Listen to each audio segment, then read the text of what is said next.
You know those stubborn pockets of fat that sit right on the sides of your stomach? The ones that make your t-shirt feel tighter than it should or make your jeans dig in just a little too much? Those are what people casually call love handles. But let's be honest, if you're like most people, there's nothing lovable about them at all. They're frustrating, they linger no matter how many crunches you do, and they can mess with your confidence. Now, here's the truth. Getting rid of love handles isn't some mysterious process reserved for fitness pros. It's not a miracle cleanse, not a week-long detox, and definitely not a punishment of starving yourself or training until you collapse. What it really comes down to is following a simple, structured system, a plan you can actually stick to without feeling miserable or drained. And that's exactly what I'm breaking down for you today. 5 powerful steps to eliminate love handles, piece by piece, almost like knocking down a wall brick by brick. No gimmicks, no crash diets, just straightforward methods that are proven to work if you stick with them. And trust me, the last step, it's the one hardly anyone talks about, but it could save you months or even years of wasted effort. So, let's get started. Why do you even have love handles in the first place? Before you can get rid of them, you need to understand why they're there. Here's the blunt reality check. Love handles don't magically appear because you turned 30 or because you're cursed with bad genetics. They show up for one simple reason: overeating. Now, don't fall into the trap of thinking, well, my whole family has them, so it must just be genetics. Genetics do play a role. They can make some people store fat around the midsection faster than others. But genetics don't build love handles out of thin air. At some point, whether it was in your teens, 20s, or even childhood, consistently eating more calories than your body burned is what created them. It's not that one pizza night suddenly caused belly fat to stick. It's the accumulation, months or years, of eating just a little too much too often. And since your body is smart, it doesn't waste that excess. It stores it as fat. And for men and for women, especially after menopause, the preferred storage unit often ends up right around the abdomen and lower back.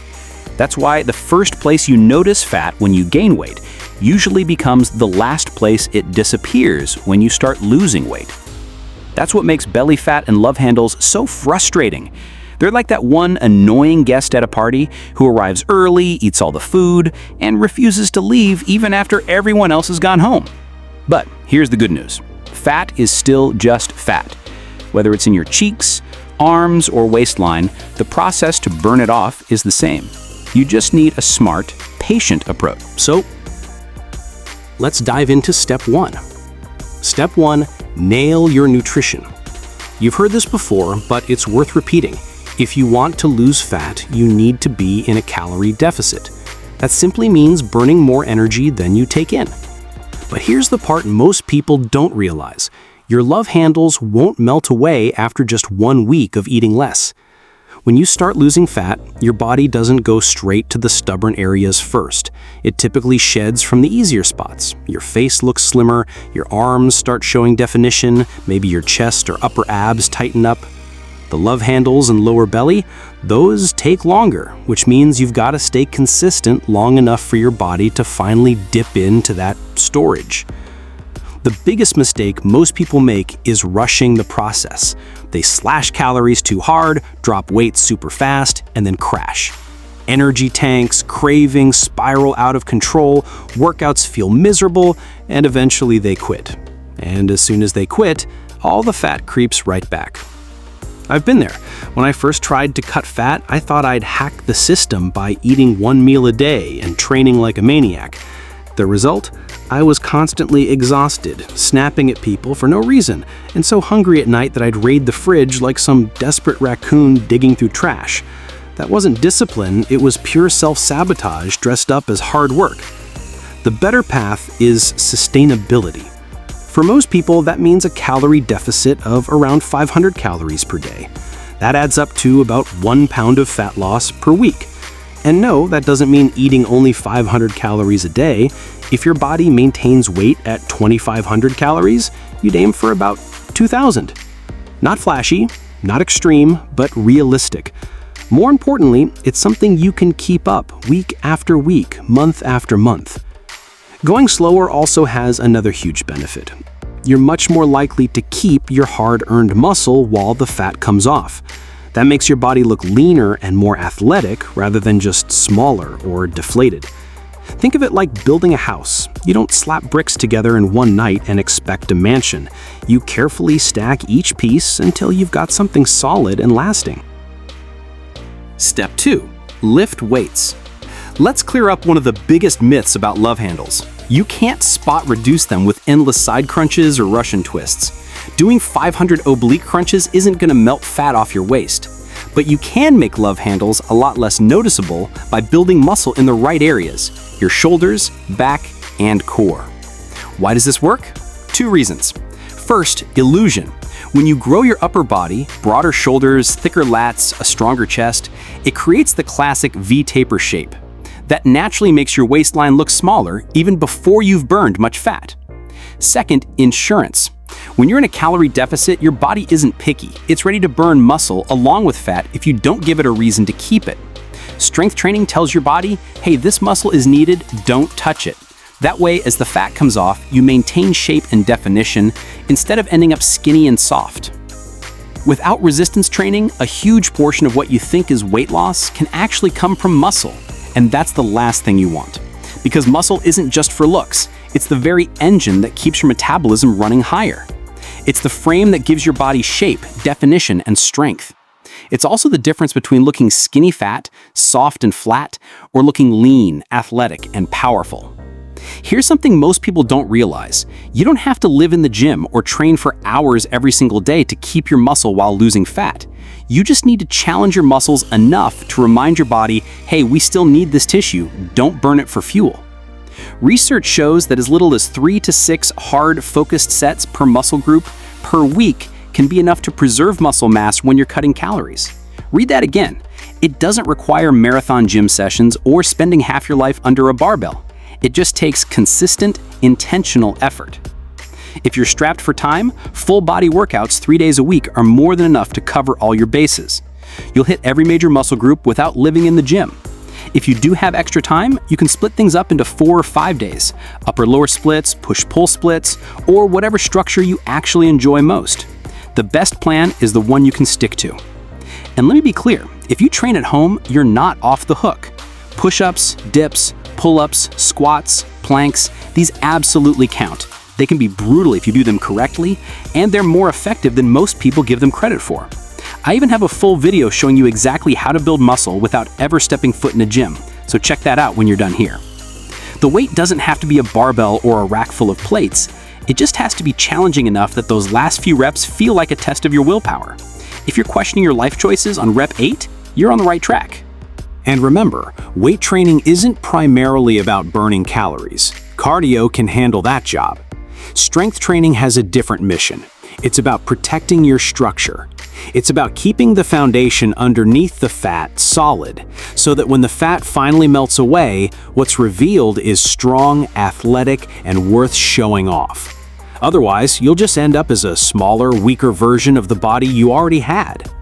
And let's be real, that's not the kind of transformation you're chasing. Step 3. Cardio. If resistance training is the muscle builder, cardio is the calorie amplifier. And before you roll your eyes and picture yourself chained to a treadmill for an hour until your soul leaves your body, hear me out. Cardio doesn't have to mean suffering. It doesn't have to mean grinding yourself into the ground. It simply means moving more so you can burn more. Let's start with the most underrated fat loss tool on the planet: walking. Yep, plain old walking. Here's the strategy. Track your daily steps for a few days to figure out your baseline.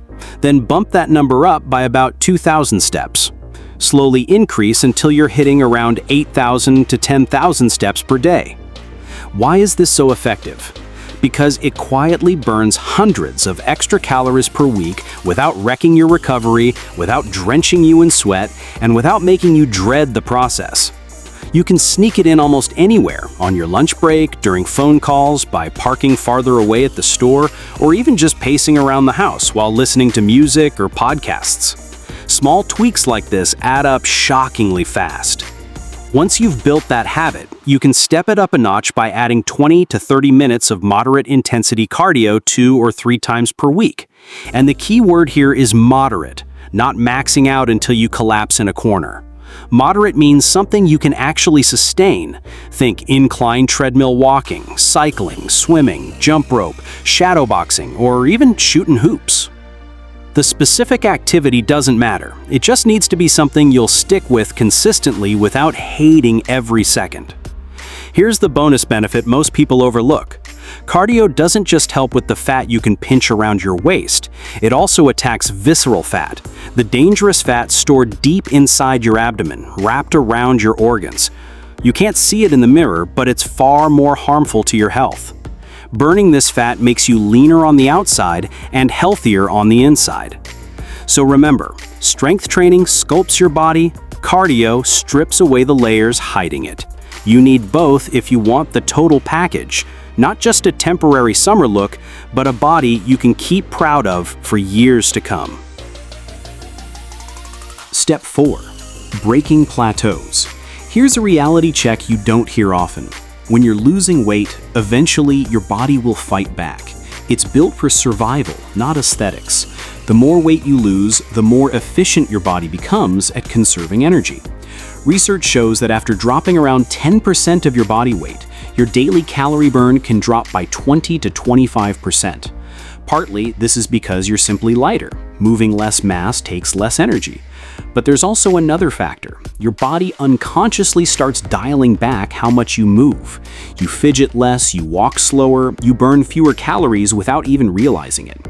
This is why the exact plan that worked beautifully for you in month 1 might suddenly stall out by month 3. But here's the key. When progress slows, it doesn't mean you're broken. It doesn't mean your body is resistant to fat loss. It simply means you've hit a natural adaptation point. The solution isn't to panic and slash another 1,000 calories or tack on 7 extra workouts per week. That's how people burn out. Instead, you've got options. The first one is simple. Lower your calories slightly. So what do you actually do when progress slows down and the fat loss stalls? You've got 2 simple options. Option 1, trim your calories slightly, about 100 to 150 fewer per day. That's not a massive cut, but it's enough to nudge your body back into motion without wrecking your energy. Option 2, keep your diet exactly the same, but increase your activity a little. Maybe that means an extra 2,000 steps per day, or an additional 20 to 30 minutes of cardio spread across the week. These aren't extreme changes, but they're powerful because they keep you moving forward without burning you out. Remember, the goal is progress you can sustain, not punishment you can't live with. Step 5. The reality check. Now we get to the part no one really wants to hear. If your goal is to completely erase your love handles, every last ounce of them, you'll need to get very lean. And here's the catch. For most people, that level of leanness is hard to maintain long term. The truth is, sometimes it's just not worth it. I've seen people become so laser-focused on melting the final bit of fat around their waist that they lose sight of all the progress they've already made. Their arms are stronger, their back looks incredible, their posture has improved, their face is leaned out, and yet they can't appreciate it because they're obsessed with a tiny patch of stubborn fat. Social media makes this worse. Those shredded physiques you see plastered everywhere, half the time the guys have freak genetics. Some aren't even natural. And the majority won't tell you about the constant hunger, irritability, exhaustion, or sacrifices they're making just to look like that for a short period of time. Here's the truth you need to remember. You don't need to be stage lean to look incredible. You don't need to suffer 24/7 to feel confident in your body. If you can get lean enough that you look good in clothes, feel good out of them, still have energy, strength, and the freedom to enjoy your life, that's the real win. Chasing perfection at the expense of your happiness isn't worth it. Bonus: recovery. Here's the secret weapon that professional athletes use, but most regular people completely ignore. Recovery. Take LeBron James, for example. The guy takes naps almost every single day. Not because he's lazy, but because he understands that recovery is what allows him to perform again tomorrow. Now, you're probably not training 3 to 4 hours a day like LeBron, so no, I'm not saying you need to schedule daily naps. But you do need to treat recovery as part of your fitness plan, not as an afterthought. That means prioritizing 7 to 9 hours of quality sleep most nights. It means managing stress so your body isn't constantly in fight or flight mode. And it means not hammering the same muscles day after day, because here's a fact: your body doesn't grow stronger, fitter, or leaner while you're working out. It happens afterward, during recovery, when your body rebuilds and adapts. The steps I've walked you through today, they're not flashy. They're not trendy hacks or magic secrets, and they don't need to be. Some of the fittest people on the planet, boxers who go 12 brutal rounds, marathoners who grind through hours of running, elite athletes with access to million-dollar training facilities, all rely on these exact same fundamentals. Why? Because they work every single time. The gym is a tool, but you're the machine. And like any machine, your performance depends on how you're maintained. If you fuel yourself properly, train smartly, and respect recovery, the fat doesn't stand a chance. You won't just lose the love handles, you'll keep them off. You won't be stuck in that exhausting cycle of crash diets and rebound weight gain, because your results will be built on habits strong enough to last a lifetime. Consistency is your weapon. Not perfection, not hacks, not shortcuts, just persistence.